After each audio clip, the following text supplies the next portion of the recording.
আমার healthy and tasty recipes চ্যানেলে সবাইকে স্বাগত জানাই। আশা করি সবাই সুস্থ আছেন, ভালো আছেন। আজ দেখাবো কলার মোচা রেসিপি ছোলা দিয়ে। ছোলা আর কলার মোচাটা ভালো করে সিদ্ধ করে নিচ্ছি, লবণ হলুদ দিয়ে সিদ্ধ করে নিচ্ছি যাতে কলার মোচার যে কষ থাকে সেটা বেরিয়ে যায়। আর নিয়েছি আলুর টুকরো, বাটা মশলা নিয়েছি।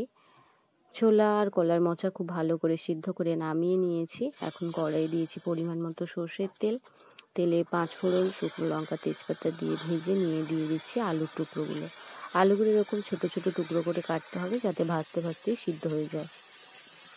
বাকি সবজি তো সিদ্ধ করাই আছে। একটু ভালো করে ভেজে নিয়ে দিয়ে দিচ্ছি স্বাদ মতো লবণ আর পরিমাণ মতো হলুদ গুঁড়ো। লবণ হলুদ দিয়ে আলু খুব ভালো করে ভেজে নিতে হবে। এই রেসিপির জন্য আলু প্রায় 90% সিদ্ধ করে নিতে হবে ভাজতে ভাজতে।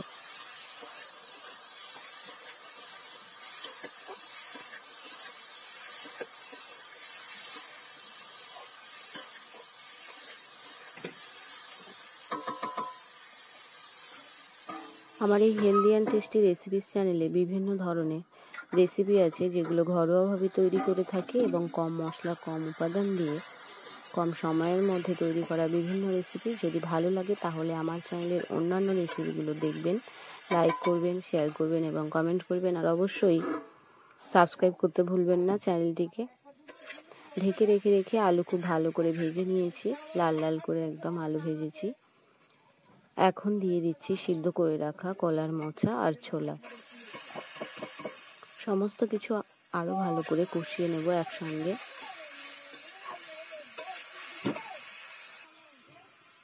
এভাবে 5-7 মিনিট কষানোর পর দিয়ে দেব বাটা মশলা।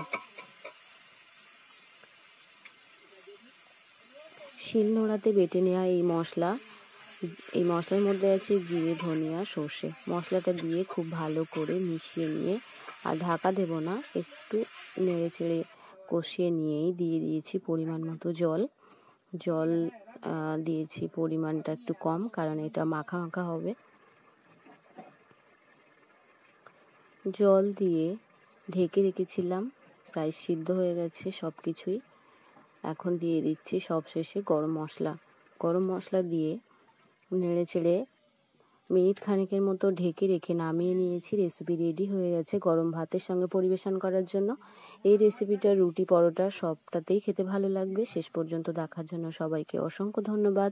সবাই ভালো থাকবেন, সুস্থ থাকবেন আর চ্যানেলটিকে সাবস্ক্রাইব করবেন।